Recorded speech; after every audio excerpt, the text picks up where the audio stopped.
the university that I attended back in the day had, in the main area of the campus, it was kind of a rectangular area where the main academic buildings were. And going around the perimeter of the inside of this rectangular area was a sidewalk. And on the one end of this area where the academic buildings were was a big fountain, great big fountain. And the sidewalk went around the buildings, around this fountain and around back, and it just made its way all the way around. And then there were little sidewalks that went off from the main one to the buildings, the different buildings that you would have to go to take classes. And as you would follow this sidewalk around this rectangular area, everything was pretty normal until you came to this one spot where the sidewalk split. It went one direction and then the other direction. And because it split, because right in the way of the sidewalk, the path of the sidewalk, was this massive rock. I mean, great big, huge boulder kind of rock. And this sidewalk split and went around this rock and then reconnected on the other side. And around the rock, there were some benches that they had put for students to sit, and they had planted flowers. And it was just kind of unique because, like I said, this great big area with these academic buildings and the sidewalk running around, all of a sudden, boom, here's this rock. And it wasn't in the middle. This was like near one of the ends of this sidewalk. And I just always thought it was kind of unique. And I asked one of the professors that had been there for a while one time, I said, why did they put that rock there? And he goes, oh, no, you don't understand. They didn't put the rock there. That's Virginia granite. That's a part of the mountain. When they were building this area, they came to that spot and they took all the moving equipment that they had available to try to move that part of the mountain, and they couldn't move it. They literally got hundreds of pounds of dynamite and tried to blow that rock out of that part of the campus, and they couldn't budge it. And so they decided to build the sidewalk around that part of the mountain. They put the benches there to kind of dress it up. They put the flowers there to make it a little bit nicer. I thought, wow, that is some kind of rock. That's some kind of mountain that you have to build around it because you can't move it. Well, fast forward some almost 30 years later, Kendall is now a student at that same university. And when we took her for her freshman year, Louise and I were walking around campus, and we came to this area where the rock used to be. And it wasn't there anymore. And there's no longer a rounded sidewalk in that area. The benches are gone. There's no more flowers. The sidewalk goes straight. Someone figured out how to move that part of the mountain. Someone figured out what it took to get that out of the path of that sidewalk. And they removed what seemed to be an immovable mountain. In this story that we're going to look at this morning in Matthew, we see a situation with an apparently immovable mountain. Not only does it get moved, we also get in the story some keys to how you move immovable mountains. And that's what I want us to zero in on this morning as we look at this passage. There's a lot of different places that we could go as we look at this story. But what I want us to really get this morning is, how do you move a mountain? So, if you would look with me this morning, Matthew chapter 17. Let's read this story together. Starting in verse 14, it says this. When they came to the crowd, a man came up to Jesus, falling on his knees before him and saying, Lord, have mercy on my son, for he's a lunatic and he's very ill. He often falls into the fire, and he often falls into water. I brought him to your disciples, and they could not cure him." And Jesus answered and said, "You unbelieving and perverted generation, how long shall I be with you? How long shall I put up with you? Bring him here to me." And Jesus rebuked him, and the demon came out of him, and the boy was cured at once. Then the disciples came to Jesus privately, and they said, "Why could we not drive it out?" And he said to them, "Because of the littleness of your faith. For truly I say to you, if you have faith the size of a mustard seed, you will say to this mountain, 'Move from here to there,' and it will move, and nothing will be impossible to you. But this kind does not go out except by prayer and fasting." This is a great story. Unfortunately, so many times, I think it's been a misinterpreted story. By God's grace, we won't do that this morning. We'll hopefully bring it to a point where we're understanding it in the way that it's supposed to be understood. And then, by God's grace, we'll apply it the way that it's supposed to be applied. But let me give you some background. Maybe you're familiar with what's happening here, but I think it's important to understand what the background of this story is. If you moved back earlier on in the chapter, you would have the scene of what we many times refer to as the Mountain of Transfiguration. Jesus goes up on top of this mountain with three of his disciples, Peter, James, and John. And while he's up there on the mountain, he is transfigured physically. He begins to shine, it says, just glow. And then Moses and Elijah show up. And Jesus has this conversation with them. And while he's having this conversation with them and this glory is surrounding him, Peter, James, and John are just sitting there watching this whole thing with mouths open, trying to figure out, whoa, what is this? And Peter goes, "Well, Jesus, we should build 3 tents of worship, one for you and one for Moses and one for Elijah." And then that voice from heaven comes out. "This is my beloved Son. Listen to him." And silenced all of them right there.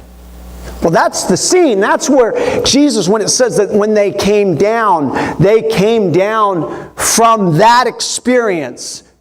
The other disciples, the other 9 disciples, were down somewhere at the base of the mountain, and they were encountering something of their own. This man had come to them with a son who was demon-possessed. I mean, it was a bad situation where this son, it says lunatic in the New American Standard. Really, the word there literally means moonstruck. He would just kind of stare off out into space. He would often fall into fire, throw himself into water. Mark's account tells us that he would seize on the ground. It was a bad situation, and we don't know how long that this father had put up with this son's situation, but somehow he had heard or been told that, hey, this guy, Jesus, he's the answer. He casts out demons. He can help your son. So he brings his son to find Jesus, and of course Jesus isn't there because he's up on the mountain with the other 3. But the disciples are there, and so he brings them to the disciples and tells them the situation, and the disciples say, "Yeah, okay, let's do this." And they try to cast this demon out, and it won't come out. Well, Matthew doesn't tell us, but if we read Mark's account in Mark chapter 9, when it wouldn't come out, the religious leaders that were in the crowd, they step forward and they start arguing with the disciples. We don't know exactly what they said, but we have a pretty good idea because of the way they always went after Jesus. It was probably something like, "You guys are a bunch of phonies." See, they wanted to make them look bad in front of the crowd because they didn't want the crowd to follow Jesus. And so they were probably saying something like, "You guys are a bunch of phonies, you're frauds. Look at these guys, they can't even cast out a demon. These guys are nothing." And the disciples are arguing back, "We are so something." Right? Because what happened was, if you flip back in Matthew to chapter 10, we find out that Jesus had given them authority to cast out demons. That's why they figured they could do it, because Jesus had about a year earlier sent them out and said, hey, I'm giving you authority to heal, to cast out demons. He even said to raise the dead. So these guys figured they could do it. And so all of a sudden they come up against this situation where it's not working. And now the religious leaders are arguing with them. The crowd's looking at them like, yeah, so what's the deal? Why can't you do this? And this is the situation that Jesus steps down into. And he gets down there, and this desperate father comes, oh, there he is. Jesus, please have mercy on my son.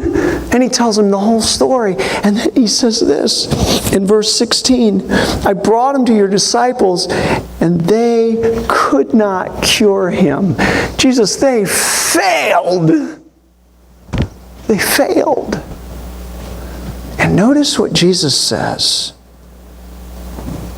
You unbelieving and perverted generation. How long shall I be with you? How long shall I put up with you? Does that sound kind of harsh to you? I mean, it sounds a little harsh to me. You unbelieving and perverted people! I'm so sick of you! I mean, that's the impression I get. That Jesus is like, I'm so done with you! I mean, have you ever been there? Parents, have you ever been there? Yeah? Okay, if you're saying no, you're lying, and we'll talk about that later. But here's Jesus. He's spent time with these guys, and he's invested in them, he's empowered them, and now all of a sudden they're at this situation where they're looking really bad because they can't do the job they're supposed to do. And Jesus looks at them and says, you guys are a bunch of losers! That's what it appears, but remember, there's more in this crowd than just the 9 who failed. Remember, there are these religious leaders who are arguing with them.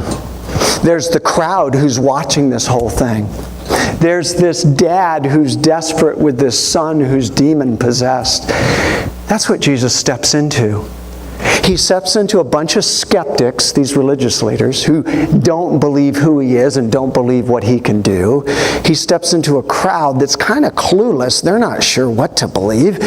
He steps into a situation with a desperate dad who just wants some help.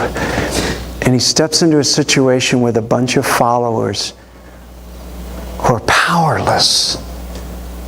And so when Jesus makes this address, it's with all of this in view. And really, these words, they kind of mean what they say here, but not totally. The word unbelieving there in the original Greek is the word apistos. Pistos means faith. The prefix means no. So instead of saying unbelieving, he's saying, really, you have no faith. That other word there that's translated perverted is the word diastrepho. Diastrepho means to be misled, to be twisted. See, what he was saying is, oh man, there's some of you got no faith at all. And there's some of you have some faith, but it's been twisted, you've been misled, you're going on the wrong path. And so he's just generally just speaking to these folks and saying, man, we've got some work to do here. So then what's he do? Bring the son to me. He rebukes, and the demon goes.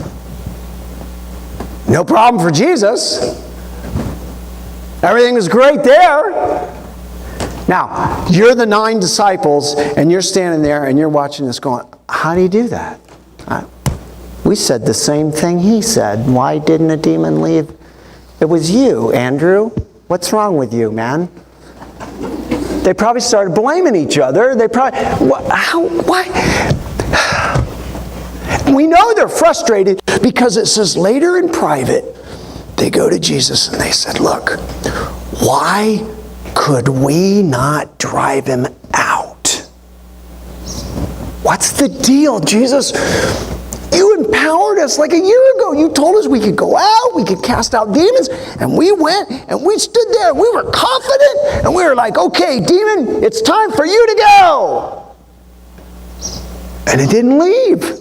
So Jesus, what's going on? And Jesus, in his affirmative, soft, comforting way, really cushions it. No, he tells them straight up. He says, look, here's the deal. It's because of your littleness of faith. The word there means this: limited, little, small faith. How little is it? Well, later on he says if you had the faith of a mustard seed, if I held it in my fingers like this in front of you right now, you wouldn't be able to see it. I'd have to kind of open it up and let it lay right here on my thumb, and maybe you would be able to see it. It's tiny. So the faith that they had was obviously smaller than a tiny little mustard seed. And Jesus said, I'll tell you what the problem is. It is the littleness of your faith. Would you put this down? Little faith is any faith that is less than total faith in God.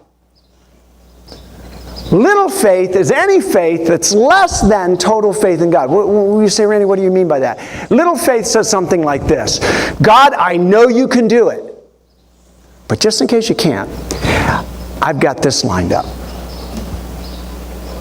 God, I can do this, and maybe you could come along and help me do this much. God, we're going to do this thing, and if you would just put your stamp of approval on it, then we know it can happen. But if it can't, we're pretty confident we can get it done anyway. See, that's little faith in God, but not total faith in God. Little faith in us, little faith in God. Jesus said it doesn't work that way. See, the implication here is that the disciples' problem was the object of their faith was off. Because they had been given that power a year earlier to go out and cast out demons, there was no confidence problem here. They didn't look at the situation and go, oh, whoa, casting out a demon? No, I mean, this is such a big deal. No, they had done it before. They were probably this wasn't a procedural problem. Jesus didn't say, well, let me tell you what the problem is. You didn't speak the words right. You said, in the name of Jesus, be gone. You were supposed to say, in the name of the Father, Son, and Holy Spirit, be gone. And because you didn't get your words right, that's why the demon didn't leave. It wasn't a procedural thing. It wasn't a formulistic thing. It was a faith thing. The object of their faith was not totally God. There must have been something within them that was saying, hey, we can do this. We've done it before, we can do it now. The problem was they had come up against a mountain that they couldn't move. They came up against a mountain situation. Would you put this down? A mountain is something too big for you to get over. A difficulty or a problem that you cannot overcome by normal or natural means. A mountain is something you and I come up against and we can't move it. We try, we plan, we push, we shove, we get all the means possible around us to get this mountain out of the way, and nothing in our own power and our own devices can move it. It's a circumstance, sometimes it's a person, it's a struggle, it may be a habit, a hang-up. Right? It's something that we face that we naturally and normally can't move. And that's what these disciples were up against. Look what it says. Jesus says, if you had the faith of a mustard seed and you said to this mountain, well, what mountain's he talking about? Well, some people say, oh, well, they just came off the mountain of transfiguration where Jesus was changed. So that's the mountain he's talking about. If this mountain, if you looked at this mountain and said, be cast into the sea, if you had that kind of faith, it would go. No, in the context of what Jesus is talking about, this mountain is the demon-possessed kid they couldn't throw the demon out of. That was the mountain they were facing, not this real mountain in front of them. The mountain that they had just faced was this kid was brought to them, and they couldn't get the demon out. And Jesus said, look, if you had the object of your faith right, then you could have spoken it, and this mountain would be removed. That's what he's saying here, folks.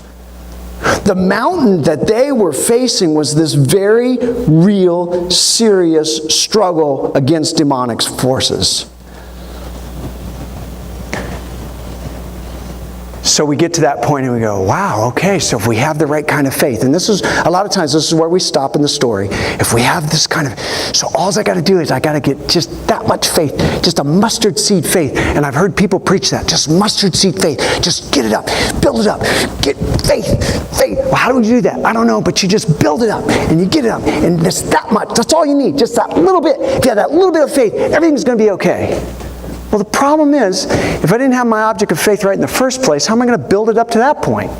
I don't know what I'm missing, right? But Jesus throws in this last little deal in verse 21. Look what he says. But this kind does not go out except by prayer and fasting.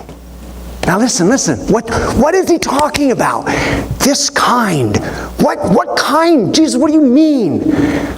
This kind of mountain, this kind of demon doesn't go out except by prayer or fasting. That's what he's saying here. Hey, you're facing a mountain. You're facing a situation that your normal, natural stuff that you've been trying to do to overcome it isn't working. Guess what? You're facing a mountain that won't move by natural means, won't move by normal means. It's going to take a supernatural power to move this kind of mountain, is what Jesus is saying. And he says, in order for you to move this kind of mountain, this kind of demon, you got to get serious about getting your object of faith back where it needs to be. And that's going to take prayer and fasting. Now let me tell you something else that I see in this.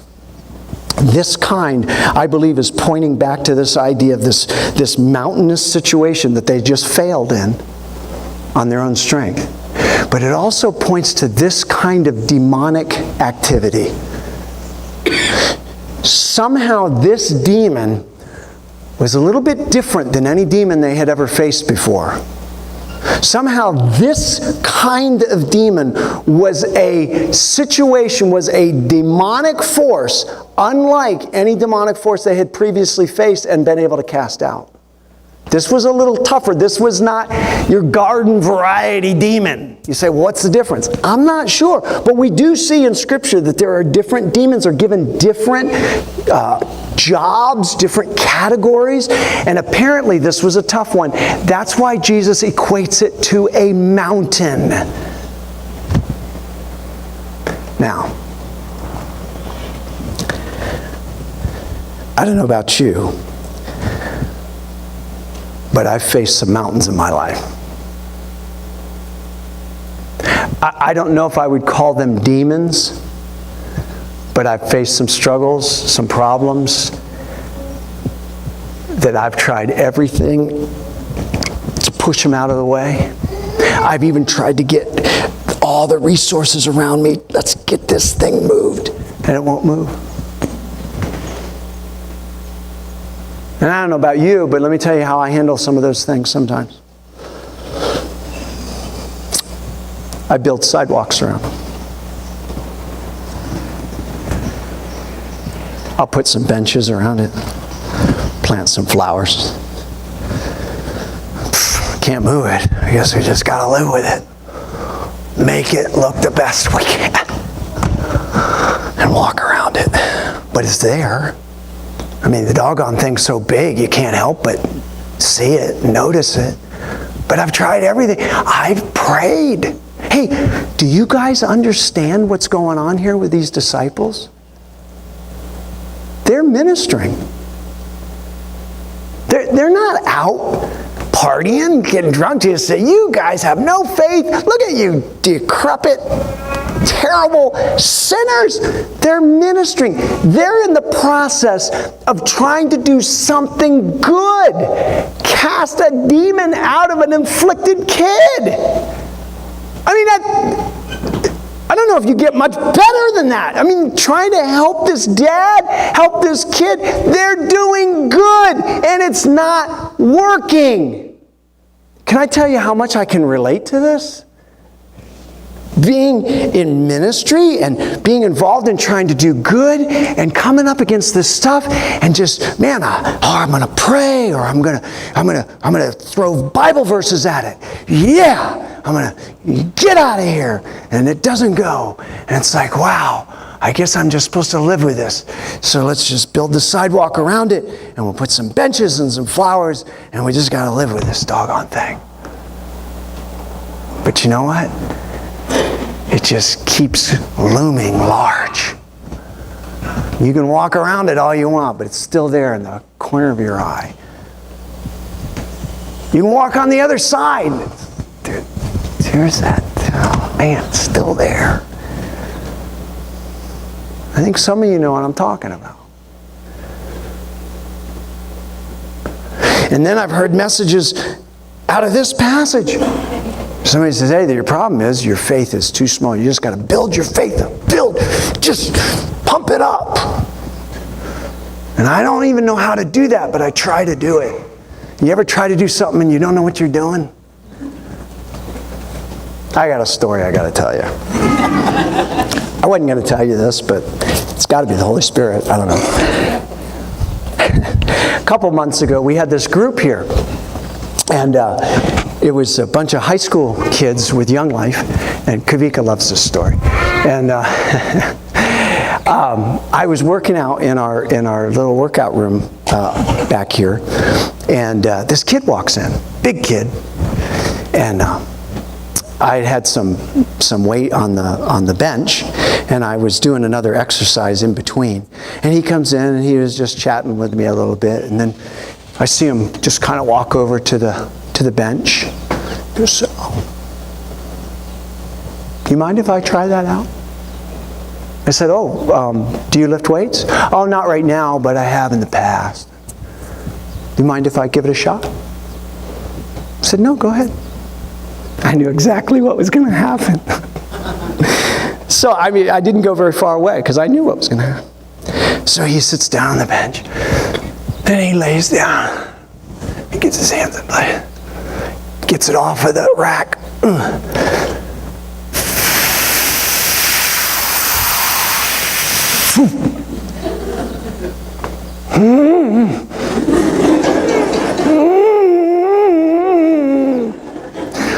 And I'm sitting over on the side just going,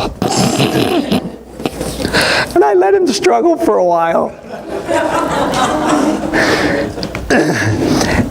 And when I figured the grunting meant he was near his last breath, I said, do you need some help? And it was like,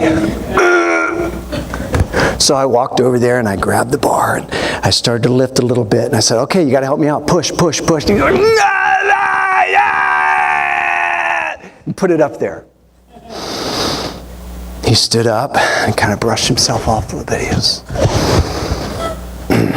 it's been a while.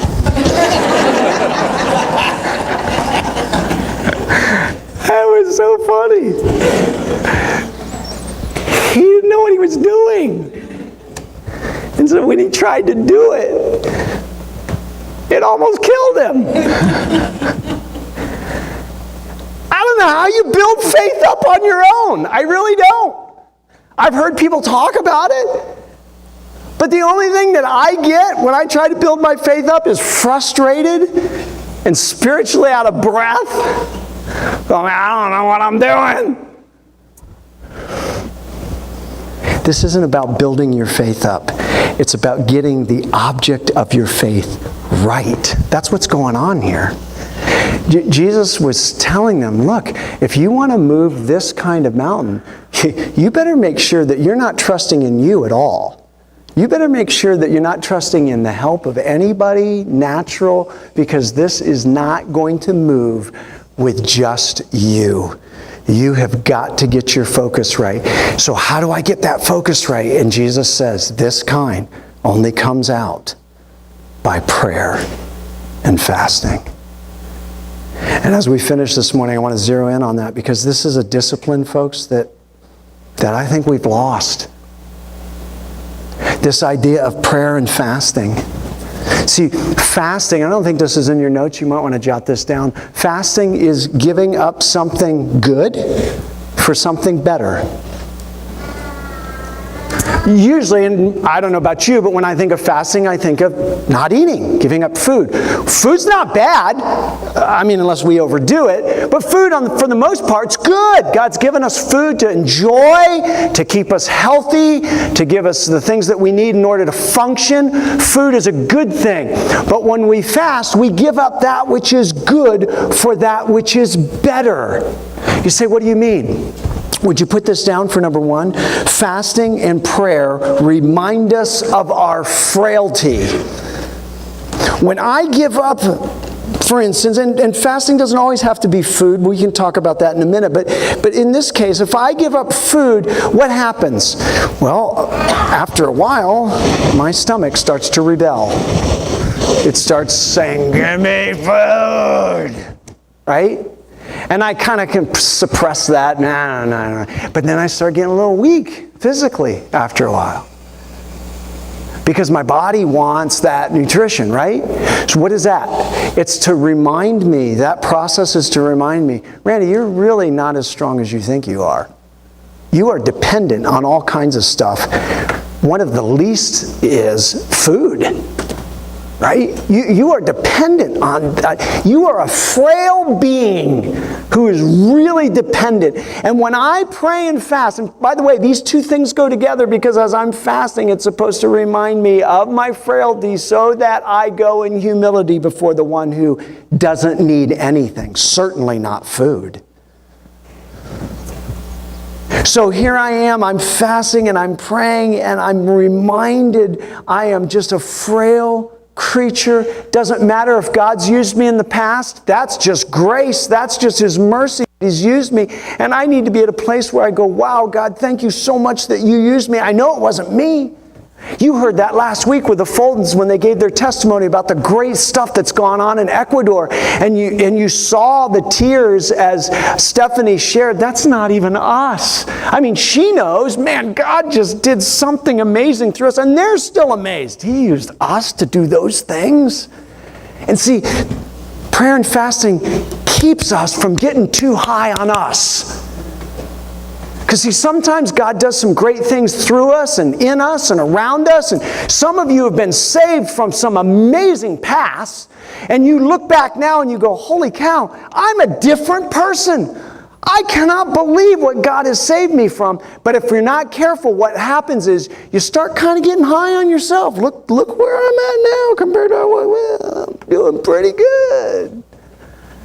And prayer and fasting helps us to get that back into perspective. Whoa, wait a minute. I am just a frail, weak, needy, dependent being. God, how I need you for everything. Here's the second thing. Fasting and prayer redirect our faith. See, what happens is, when I pray and fast, it helps me to direct my faith back to the one who really has the abilities, not me. Because I've come to a point where this growling stomach, this weak body is reminding me how frail I really am. And God, you're it. You choose to use me, but God, you need to be the target in the middle of my faith. I can't be trusting in this guy. I can't be trusting in this church. I can't be trusting in any other person or thing. God, it's you got to be totally the object of my faith. And so when I pray and fast, it gets me to that point where I can redirect it off of me.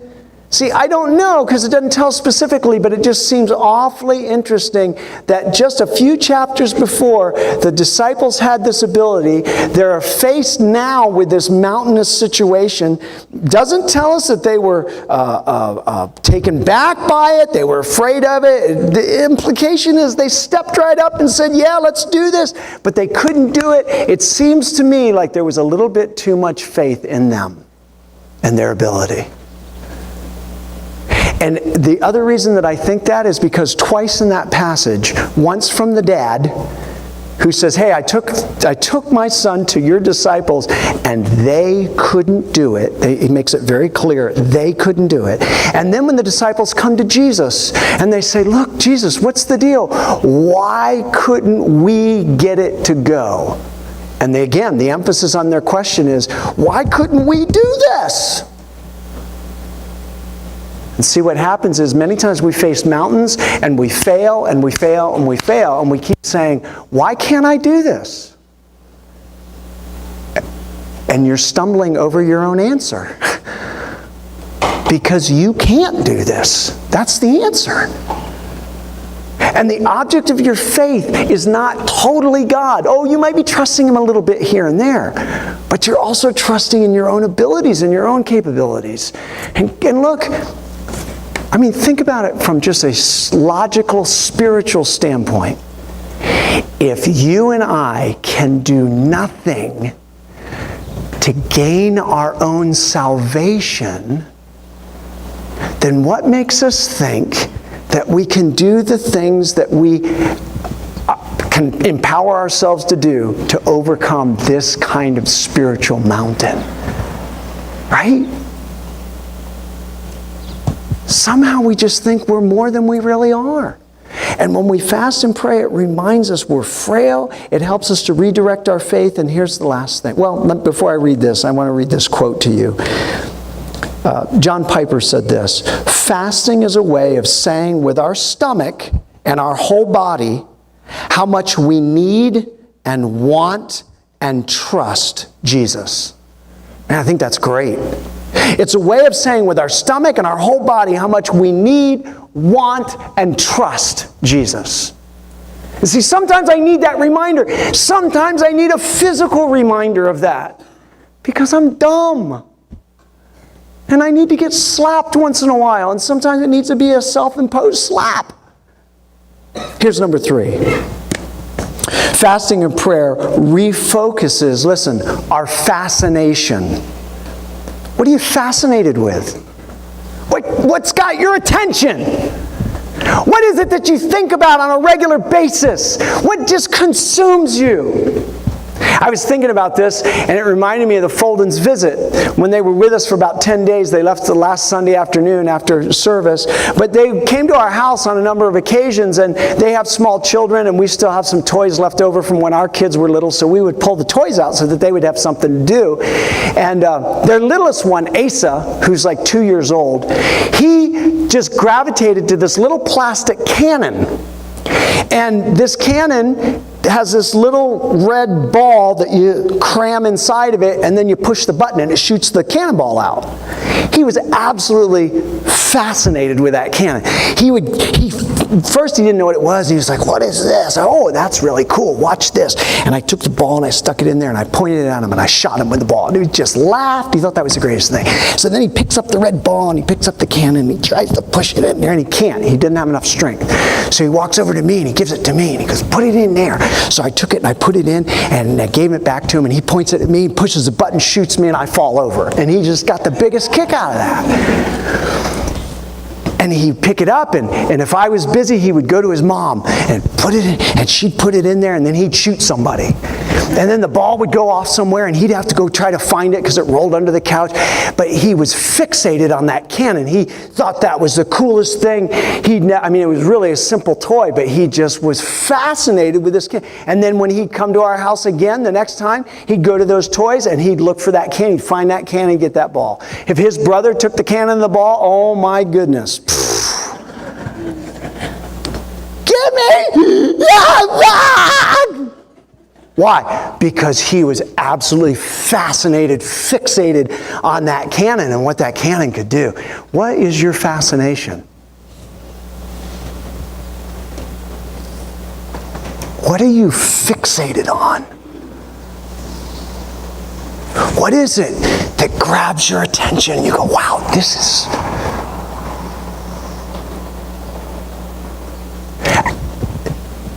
Is it an aspect of God? We sang about amazing grace this morning. Is it the grace of God that it just consumes you?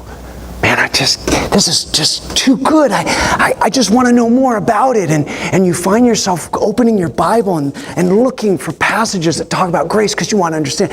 Is it the love of God? God has got this hesed love, this loyal love. I don't get it because everything in my life I've known in my past are people that have done me wrong, who have left me, who have treated me bad. I don't know that kind of love. I'm consumed with wanting to know more about this loyal love of God. Is it the mercy of God? What is it that fascinates you? Oh, I don't know, my next day off from work.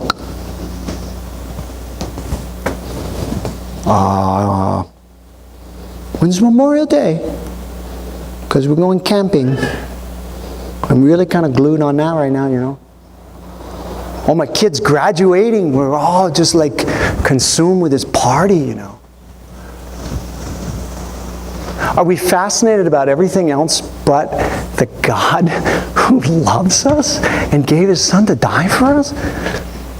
Does that fascinate you? You know what? I find myself being fascinated by all kinds of things except God. Fascinated by stuff that I have. Fascinated by the people in my life, just glued on them, wanting to spend time with them. And see, those aren't necessarily bad things. But if that's my main fascination, something's wrong. And see, when I pray and fast, wow, I'm feeling hungry. Oh, God, man, I really need you. God, you know what? I need you more than I need food. I need you man, your word tells me I need you for life and godliness. God, you are it. God, I wouldn't even be here without you, God. Man, I needed to be reminded of that. Lord, help me to be fascinated with you. Help me to be fixated on you. See, I don't know where the disciples were at. But again, when you start piecing things together, there's some implications there. They couldn't cast out this demon. Here are these religious leaders, Mark tells us, that are arguing with them, and they're arguing back. And it probably was one of these situations where they were like, oh, well, God, come on. You got to show them that we're for real, God, that we really have this power. Come on. Okay, kid, come back here. Demon, be gone. And we're going to show these guys that we're for real. And they were fixated, perhaps, on their own reputation. Perhaps on their own skills. Perhaps on well, I got to win this argument from these bad religious leaders. Instead of going, God, we want your glory to shine here. God, we want people to see what it looks like when your kingdom comes to earth. Would you take this demon out of this boy? See the difference? What you're fascinated with will determine how you serve, how you do ministry. And sometimes we need to be pulled aside and we need to go into a time of prayer and fasting so that we can get fascinated with the God who loves us. So, I was fascinated with this passage because I believed that God was calling me to something, and I felt like it maybe was just me, and then I felt like, well, maybe it was just a few other leaders in our church, and then it was like the Lord was saying, no, this is not just for you, this is not just for a few, this is for all of us. And so here's the application.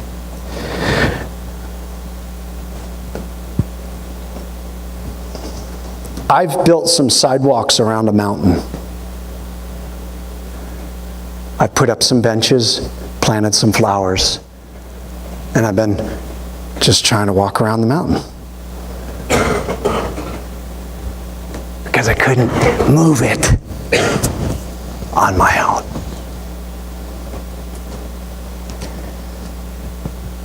And God has said to me, like He said to these disciples, it's because your faith is little, Ren. This kind only comes out through prayer and fasting. So I believe that God's calling me to prayer and fasting. And I'm setting aside a time this week from sunset on Tuesday to sunset on Wednesday just to focus in prayer and fast. I'm going to fast from food. There's different kinds of fasts, things that you give up. Some people, can't fast from food physically because they have a health issue, and that's understandable. And so maybe there's something else that they fast from. The reality of a fast, though, is I don't know how else to say it. It's got to hurt. If you don't feel it, you haven't fasted it. But I believe that God has called me to this because of this mountain that I am facing. And I'm asking you to join me. You don't know what the mountain is that I'm facing. But I got to think that some of us in here are facing mountains.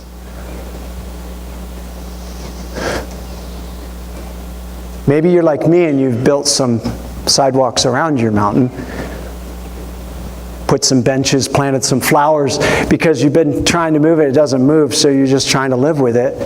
Maybe to the point that you've almost forgotten about the mountain because you've gotten so used to it in your life. Maybe God is going to call you to a time of prayer and fasting to remind you of this mountain, this demon in your life that needs to go, that you haven't been able to get rid of, because you are not supposed to be the object of your faith. It needs to totally be on this God who can do anything. And so I would like to call you to join me, because I believe as a church that if we will get serious about being reminded of our frailty, not just acknowledging it with our lips, but really being reminded deep to our core of our frailty again. Being redirected in our faith, that we stop trying to do it all on our own with a little bit of God sprinkled in. That we really come to that point where we go, God, I want to be fascinated with you again. I don't want to just go through the motions. I want to get back to that point, God, where you are, man, you're just fascinating to me. And so I would like to call you to join me. And what I'm going to do on Wednesday evening as I finish, I'm going to be over here in the chapel to finish my time out. And if you'd like to join me, I'd love to have you join me as we just finish together in prayer and just perhaps, even in that process of that 24-hour period of time, perhaps God will reveal something to some of us, which would be really cool to share together. And so I would like to make that available to all of you and ask you, as our church family, let's seek God together in a special way, a unique way. A way that we haven't done in a long, long time. And I'm afraid in the process have built some sidewalks around some mountains that God is ready to move out of our path. Amen? Would you bow your heads, please, and close your eyes?